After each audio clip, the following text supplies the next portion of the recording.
Oh, okay. So, as part of our Hub Crawl tour of the UK, and this is, I believe, date 6 out of 14 touring around the UK going to the games clusters, we like to have our hero, a business that is in that local area, quite iconic and represents a lot of what is good about that particular region. And the regions are all different across the UK. This is a strange area actually around Cambridge because there are, what, 3 very large notable studios here, and And a bunch of others as well. Loads of small ones. there are loads of smaller ones, but often they come from those larger ones and Yes. sort of moved out, and that's a really interesting ecosystem.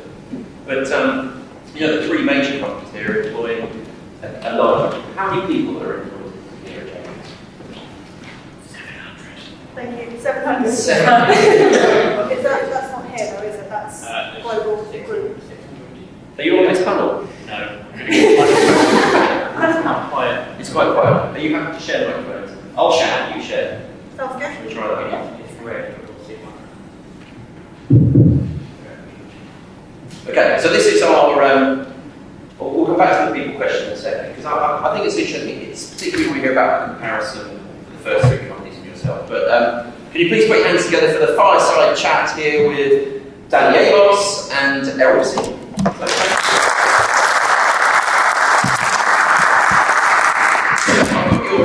Your role titles here, I'd like to ask you to tell me a little bit more about who you are and what you do here at Jagex, and how you got here in the first place. So you've got the microphone there. Do you want to go first? Cool, I'll go first. So I'm Jagex. I'm Senior Communication Manager here at Jagex. I mainly deal with our product stuff, so that's RuneScape, Old School RuneScape, Scum, and some other titles that are floating around, as well as planning for our upcoming titles. I've worked for Jagex on and off for the past 17 years, which is terrifying when I think about it. So I first joined Jagex in 2007. Having come from the insurance industry, and I was in player support, and I did some time in player support, and then I was really good at talking to people, so I was moved into community management, and then the job in PR came up, and I thought, I could do that. CM's kind of like a PR, right? And I stayed with Jagex doing PR probably for the next 5 or so years, and then I wanted to broaden my experience. So I went to a local PR agency and then to a gaming PR agency where Jagex found out I went to a gaming PR agency and probably hired that agency. And I changed agencies a couple more times and Jagex won each time. No. Genuinely. Yeah. I would take that in. And then I made a defeat and then I came back, and so my career has come full circle. Which is, That sounds a bit creepy, actually. It's not really good people, Jagex. We're my very good friends. Yeah. Well, thank you for that interesting story. And Errol, how about you? So I'm Errol, I'm a writer, and I kind of started after I graduated. I was a freelance copywriter. And I worked for all kinds of different places. I worked for Netflix, Google, what have you, big fancy companies. When I started working here, I kind of realized, oh wait, I love video games and I can be writing for video games. Wow. That's what I've been doing ever since. It's fascinating. A lot of people, I think, in the world today don't know the complex nature of narrative-driven video games and the effort that's involved in that. And I think it's fascinating that you said yourself didn't necessarily know there was a job for you. Yeah. So that's brilliant. We'll go back to that. I think that's quite an interesting thing to talk about. But I want to get to sort of the backstory of Jagex, if that's all right. Sort of an origin story. You've been here for a fair amount of time, Danny. Maybe you want to take this one. So, what is the origin story of Jagex? But perhaps more importantly, if you can, how has it evolved over time, and what are the big changes that you've seen? So, RuneScape came before Jagex. So RuneScape was a game that's developed by the Gower brothers because Andrew Gower wanted a game that he could play at university in between lectures on his browser. And a game like that didn't exist at the time, so he made it. Because that's what you do, apparently. And then he showed it to a couple of friends, his friends started playing, and then their friends wanted to play too, and then he sort of went, oh, okay, yeah. And the game started in their kitchen. And like, for example, the sound of cooking in the game came from Andrew Gower's mum cooking bacon in their kitchen. And it kind of grew from there. Then they introduced a subscription model, and then they took some space over at St John's Innovation Centre, and then it kind of continued to grow from there. They outgrew St John's, and they took 2 buildings, one on the business park and one on the science park, and then about, I think it was 10 years ago, came to this building and continued to grow and fill this building. So there was periods of rapid growth in that, and periods of slower growth. But it's amazing to me how many people fit into this building when they're all here. Pre-pandemic, we were struggling for space. And then the pandemic happened, everyone now works from home, and this building is largely empty a lot of the time, except for days like today when the old school team came in and did a big on-site to discuss what they want to do in the future. And a bit of a show and tell, they just had a game jam, so they've been showing up every 1 to 2 weeks. I remember this when it was a land centre. Yes, this used to be a land centre. This got put in 8 years ago, I think it was, maybe less than that, I can't remember. But it used to be about 8 desks with gaming PCs on, and it used to be full of lunchtimes of people playing games. And then we needed a bigger room to host more people in, because we couldn't have any meetings that were more than like 20 people. So as part of when we had a big refit, we put this in. And then the padding appeared a couple of years later. So I was asking about how it's changed over the years. Let's drill down into something a little bit more specific and talk about sort of the company values. I mean, you both lived in this company, you both lived these values. I wonder, what makes Jagex unique? What are the values that the company sort of based on? And have you seen that change since you've been here? How long have you been here? Sorry, Harold. I've been here for about 5 years. Okay, so perhaps a different story from what you've seen change over the time. But what about values then? That has obviously been here longer than I have, but certainly in the time I've been here, I wouldn't say the values have changed so much. It's limited. Okay.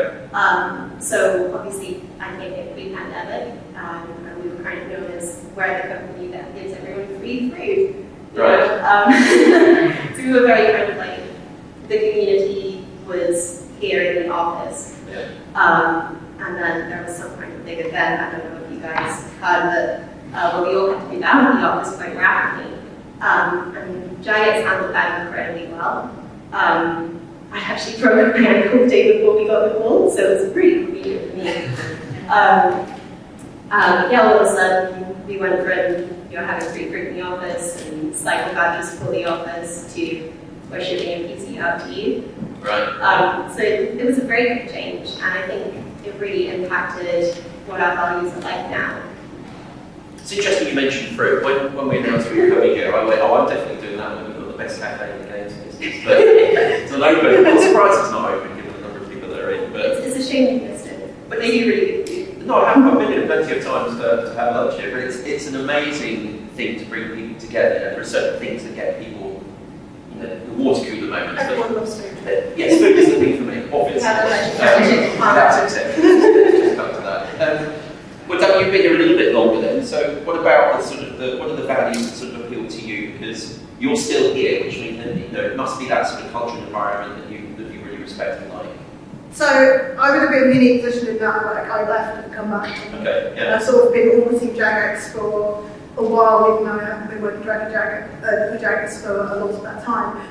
My best friend works here. My fiance used to work here. I met him here, Right. and it very much feels many times to me like a place where I come home. I recognise people in the audience, as an example, who have come along to say hi. And I think there is a lot of camaraderie within Jagex, even though now everybody works from home. There are very few people that are in here on a daily basis, but they still have a really strong sense of community. Well, we'll talk about community, because not just the community within the team, but the whole products that we produce. We'll talk about the products in a second, just in case people don't know what they are. But Jagex is a community-driven company.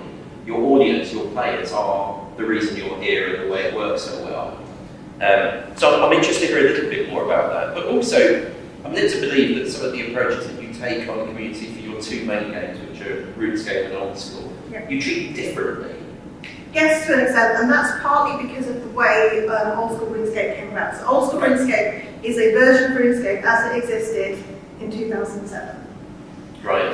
So it's a 10-year-old version of a 23-year-old game. Yeah. It came about because we made some changes to how combat worked in the main RuneScape game to modernise it to make it feel more like a modern game. And some part of the community did not like that. They don't like change. People don't like change as a whole. And there was a big campaign at the time to bring back the 2006 version. Which is specifically that version. Specifically that version. Right. It was the campaign used to be called 2006 Escape. And did you have that? No. Oh. No. So you've got this lovely community that loves you, and you're letting them. So we did some investigation to find out whether this was just a vocal minority of the players or whether it's something they actually wanted. So we put it out to a vote. Yeah, they definitely wanted the 2006 version. So we started looking around, and one of the engineers found a version of the game, one of the servers from 2007, in his bottom drawer of his desk. Yes. Oh my word. And so they worked on it a bit, got it back in, and then again presented to the community, okay, well, here are your options. We can launch it as it is, we won't support it, but you can play it, and if technology moves on and it breaks, we're not going to fix it. Or we can give it some support, like bug fixes and that kind of thing, but we're not going to put a lot of man hours into it. Or we can continue development on it like it's an online game. Yeah.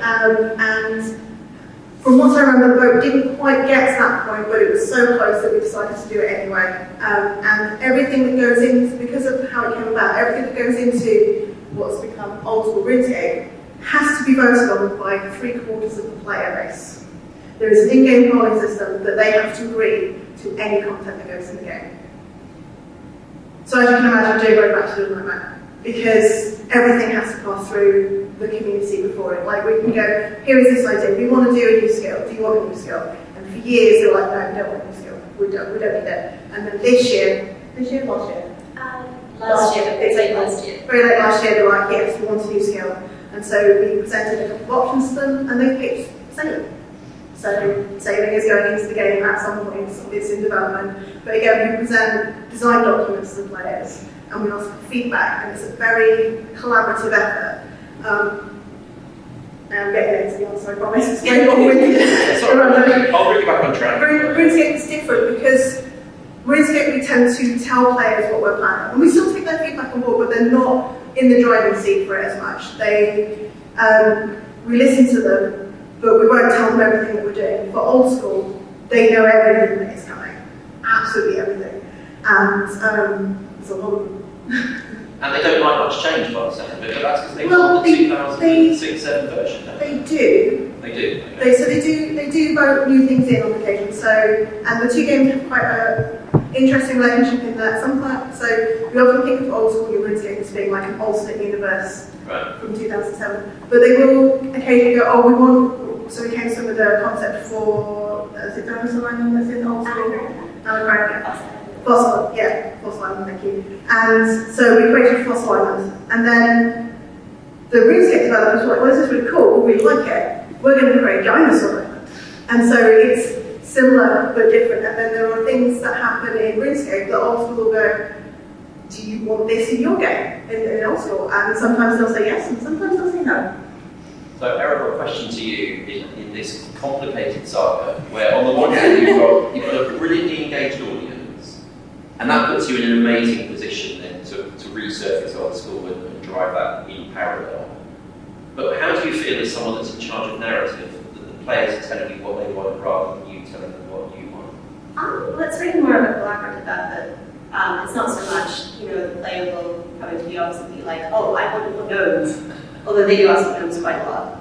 Right. I love them. But it's more like we come up with the ideas. Right. And we present them to the players and engaging, this is why you want to hear this story. And they say, yes, we do want to hear that story. So if we take that a little bit further then, I think I'd be interested in how many people are in the narrative team here. How on earth do you, and I asked a very similar question to Larry recently when I interviewed them, how do you agree on a consensus of where the story's going to go when there's everyone with their unique, brilliant ideas about where the story should go, what's next, what can we do? How do you bring that consensus together? It must be incredibly difficult. So it's a little more structured on the RuneScape team, have a law council, which is a little bit like a writer's room, but much, much cooler. And we kind of all get together. We're all people who are invested in the law, and we're all from all different kinds of teams in the company. I did editorial, for example. Some of them are developers. We had someone from marketing there at one point. He since left the company, and because they didn't like working with you. possibly, I have that effect. I like the way you said that. Someone from marketing was even in there. Why is that?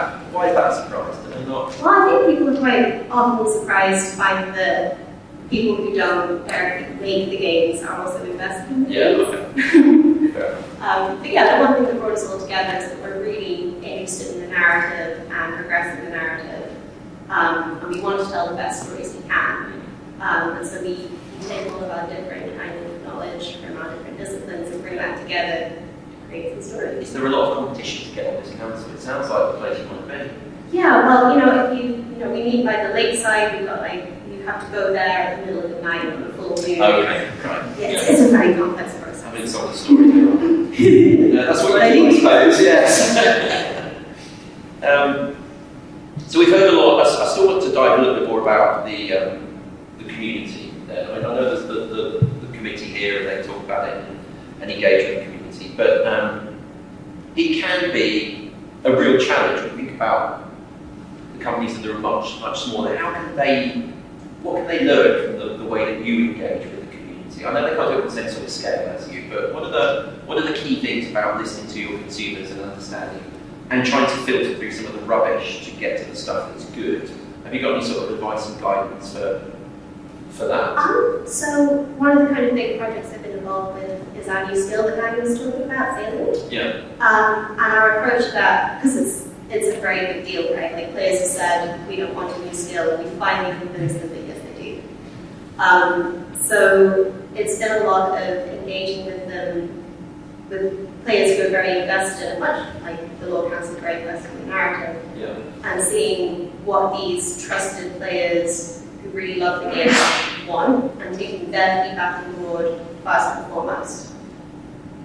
So yeah, I suppose to bring it back to your question, the advice is, pinpoint who in your community not necessarily has the loudest voice, but the most useful.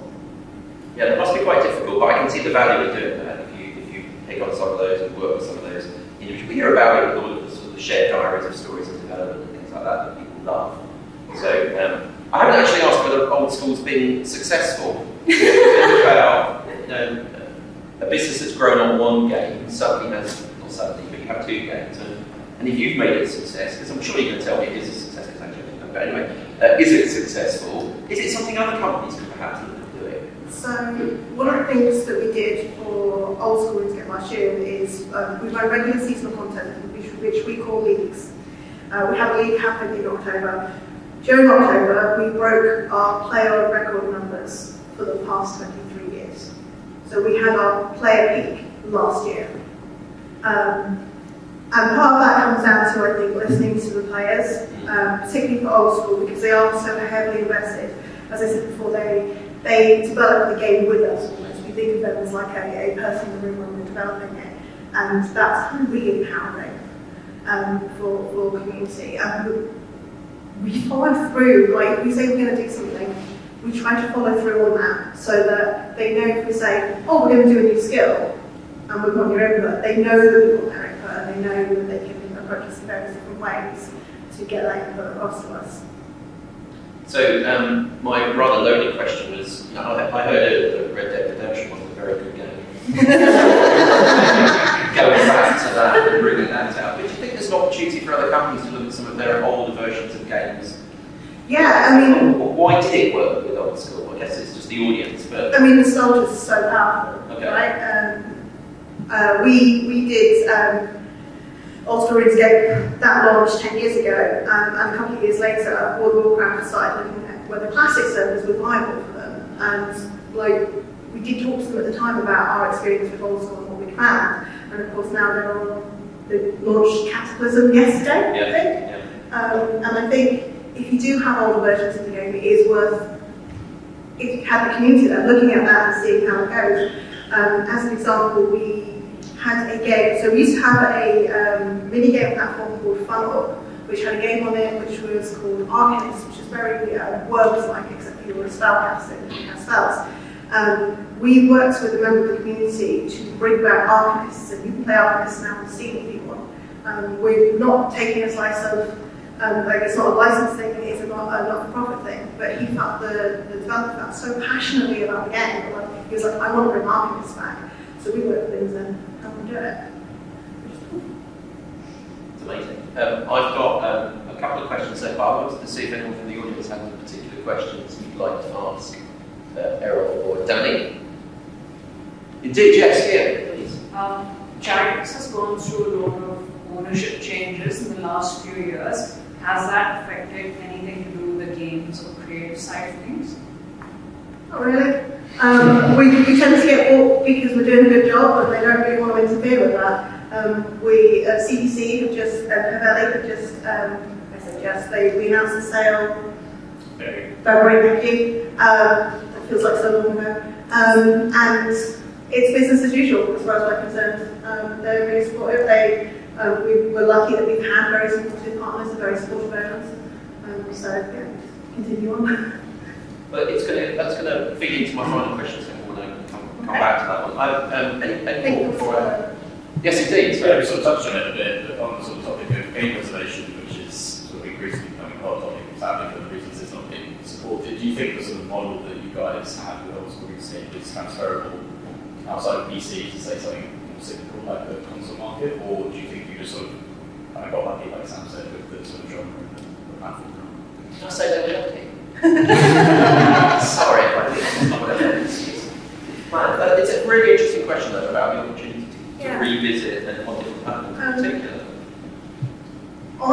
And this is me personally speaking, I think game preservation is very important. I've got a friend of mine who's doing his PhD at the moment on this very subject, and we're working with him because he wants to interview people at Jagex about how we can preserve games, because there are games right now that are living and dying, and when people have moved on in like 10 years time, people won't even remember these games exist. Because there are no copies of it, or there are no working hardware where we can play it. And that's when you look at things like emulators and things like that that can give these games new life. You know those things someone's drawn at the back, aren't they? Just Probably. Do you think that's why we're seeing the rise of, have you seen things like Handstream and retro games being brought back and get the proper IP rights for it and do it properly? We're seeing a revival in that. I think so, and I think it's certainly something that we're, as an industry, becoming more aware of, that if we don't do something, we're at a point now where we need to start thinking about it, because music and film already has things in place to make sure that iconic music, film, entertainment is not lost all the time, that there is a historical record in the future. And I'd love to see the games industry do more from a personal level. Games get better, aren't they? We really need those, okay? Music doesn't get any better, it's the same thing. I don't know, I lost part of my life to Baldur's Gate 3 earlier. Did you? Oh, yes. Oh, interesting. Let me, I'm not going to ask the question about you employ 700 people. How good must your people person be? I mean, we've heard tonight about the challenges of getting from 3 to 8, 2 to 20, and it really doesn't work for a lot of people. It's an enormous challenge. 700 people. Okay, I'm just going to leave that there. So my final question is, and it builds on the investment thing, if that's okay. So the reason people want to buy you is that you're an incredibly progressive business. They're buying something which is continuing to grow and expand. And you're doing that because you've been around for 23 years old and continuing to expand on the story and the lore and build on that. It says, my question was going to be, do you run into the limits of creativity? But maybe I should ask a slightly more mean question. Are you running out of ideas after 23 years? Is there still more to come? Oh, there's plenty more to come. There are things in the works at the moment that we're not ready to talk about that are being developed and have been worked on in one form or another for a number of years. Jagex at its heart is all about living games. And that means not just games that are like in the middle of the net, but games that can go on forever if there is the content. do that. And that's very much the ethos behind when we look at partnerships. And later, earlier, a couple of years ago, we bought a studio in Croatia called Game Hires. We've also acquired a studio for hire company in America called Pipeworks, and they're all part of our family now. And they also have little games at their heart. And by definition, those are things that are going to continue on with new concepts, new ideas. As for like actual creative ideas, that's still a problem. As with actual creative ideas, we're not even, you say, are we running out? We're not even telling the ones we've got. Last year, we just released the sequel to a quest that came out kind of at the very earliest stage of the game. It was 15 years ago.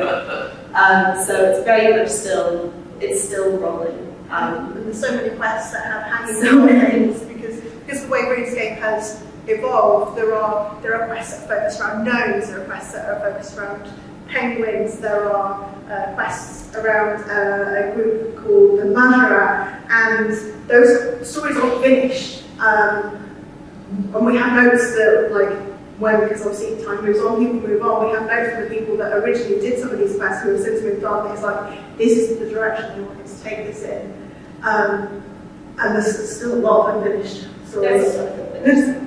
That's good though, isn't it? Yeah. Isn't that the way it should be? Yeah. I could easily say, oh, get on with it and finish the story. It's one of our big strengths actually, is that because at the same time we're finishing all these older stories, we're also constantly introducing new elements of the storyline. So yeah, the ball keeps rolling. All is rolling. Terrific stuff. Thank you so much for joining me here tonight for a conversation. I can smell pizza. You deliberately whacked it next door. We have got a little bit over what we're due to tonight, but I hope you found it interesting to hear quite contrasting stories from businesses of different sizes that have come through with different journeys. It's always fascinating to hear all of these different stories, and I hope you've got something out of it. Please do stick around, chat to each other. It's important that you network with each other and meet new people. We've heard a lot about the value of that tonight. Come and talk to our speakers. When I send to the... Rami, do you have a question? I do. For Ukie, I want to ask Jagex what we could do. You have a question for Ukie? If possible, we'll come to that in a second then. And you can answer it, okay. Yes, so make sure you enjoy the time afterwards and have a chat with each other, talk to our speakers. The slides will be made available to you afterwards. The videos will come online. As I've said, there's 14 of these events. There's not quite as good speakers elsewhere, but there's lots of good speakers out there that you should go and have a look at online. But can you put your hands together and thank our speakers tonight? So Barclays, firstly, then Inkle, so John from Inkle, Tia from K9, Stuart from Fribbley, and finally our heroes, Danny and Errol from Jagex.